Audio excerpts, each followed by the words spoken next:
18 minutos, palabra de ingeniero a través de Radio San Borja, un programa del Consejo Departamental de Lima del Colegio de Ingenieros de Perú, que ya tiene, vamos por el 8º año de vigencia, de presencia radial, llevando la voz de los ingenieros a todo el país y por la misma condición virtual que tenemos a través de www.rtvsinlima.com, pues el programa sale a nivel mundial.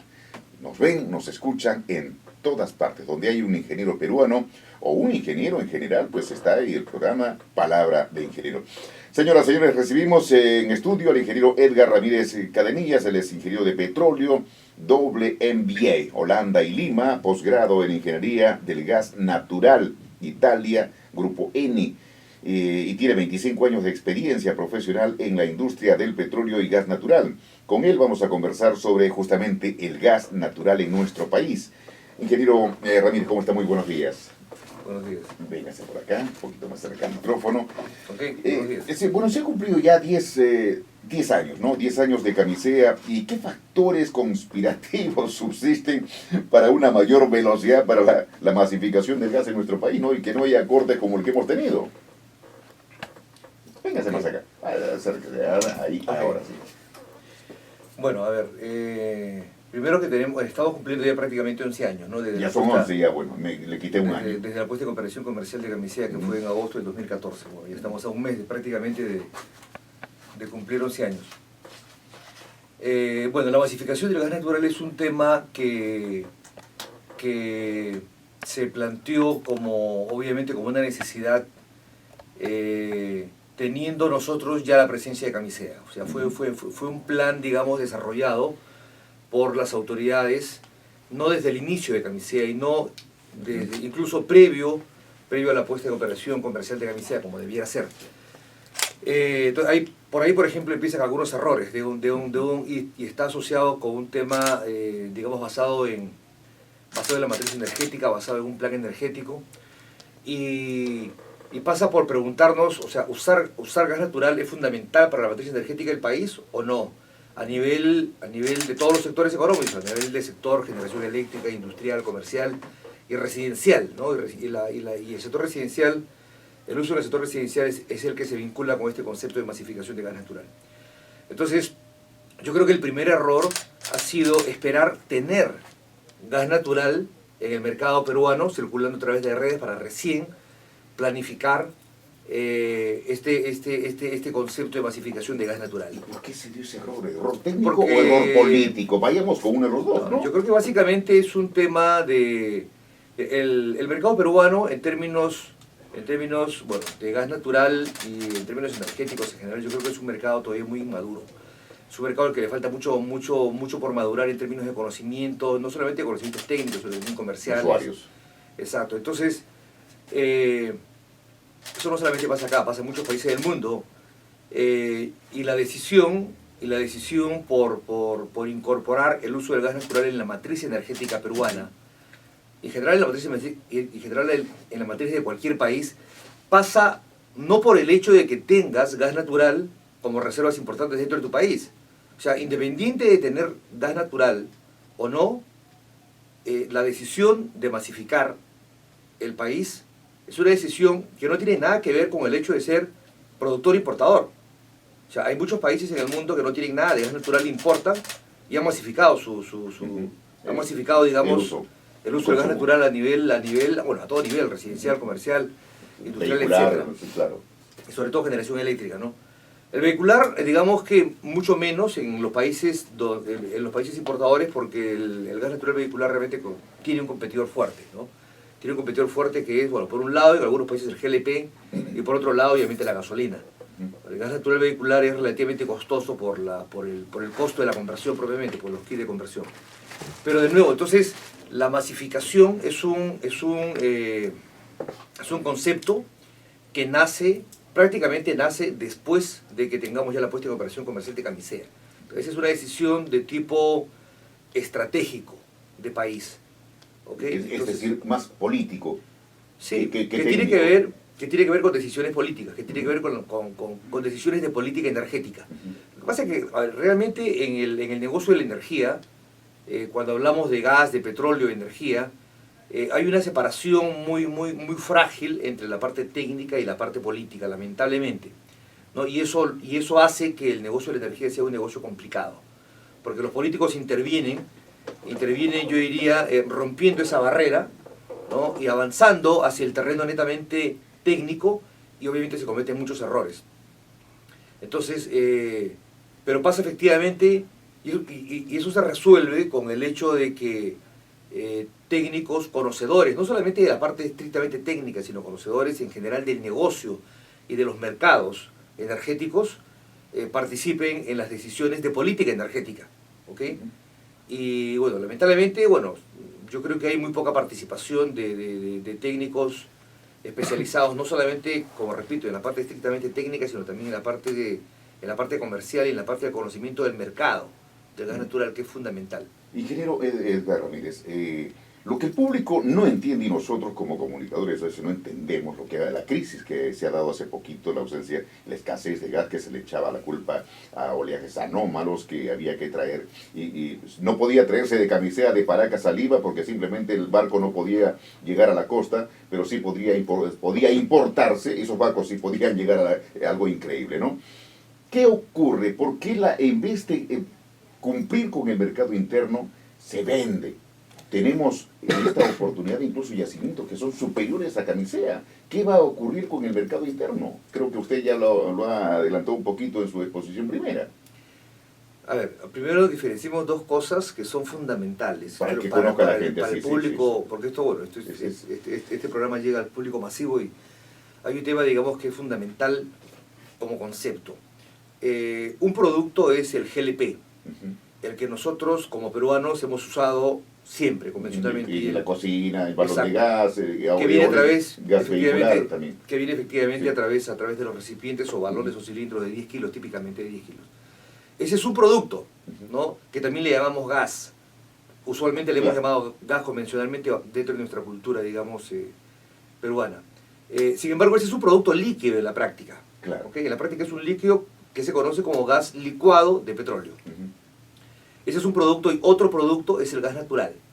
Son dos productos distintos. ¿Okay? Entonces hay que diferenciar eso claramente. Claro, uno cuando va al grifo ve pues GNB y GLP, ¿no? Bueno, exactamente. Obvio de en que el caso son vehicular, diferentes. En el caso vehicular. Sí. En el caso residencial también es exactamente lo mismo.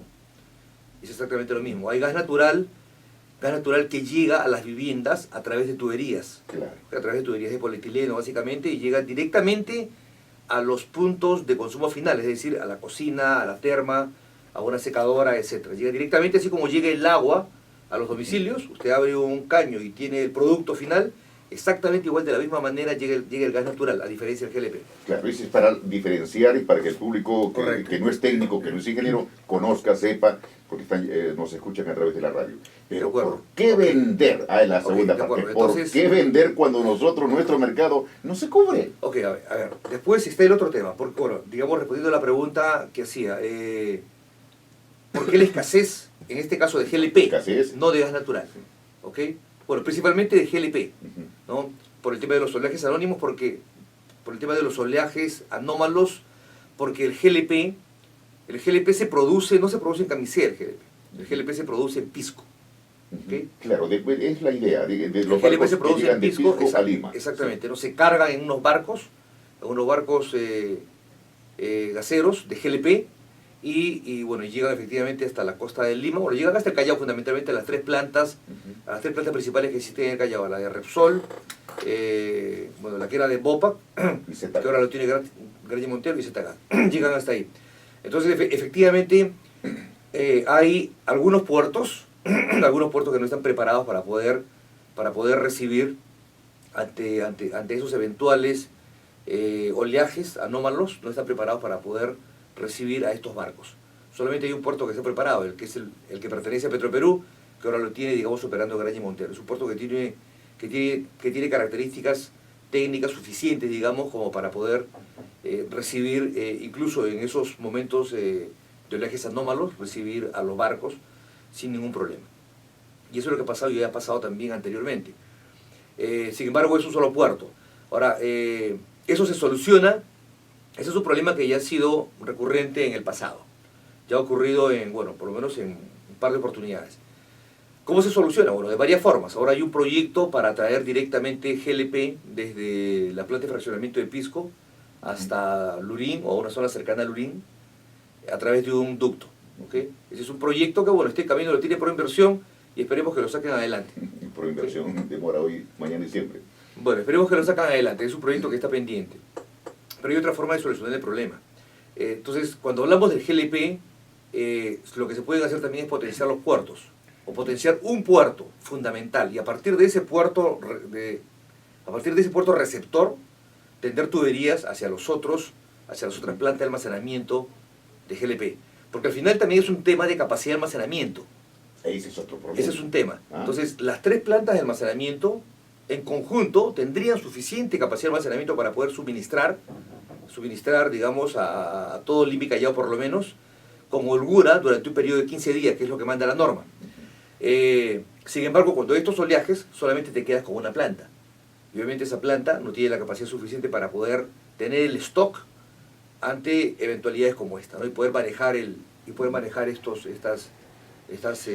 problemas, digamos, de interrupciones.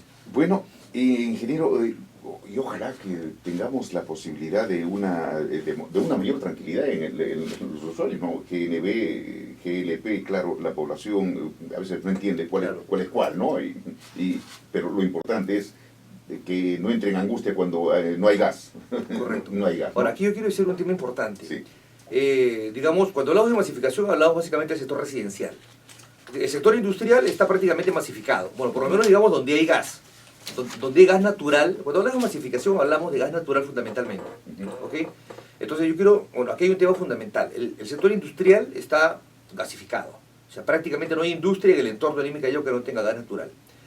La generación eléctrica también tiene un componente de gas natural absoluta, yo diría incluso bastante alto, bastante fuerte. Lo que no está masificado es el sector residencial, que todavía la penetración es relativamente pobre. Entonces ahí ocurre un problema. ¿Qué usar en el sector residencial? ¿Usar gas natural o usar GLP?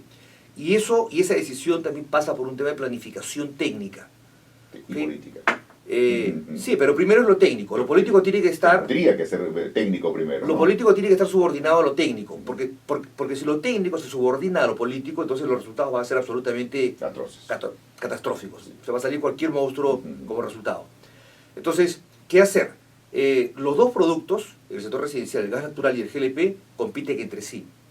¿Okay? Sin embargo, también esto es parte de la planificación estratégica o energética.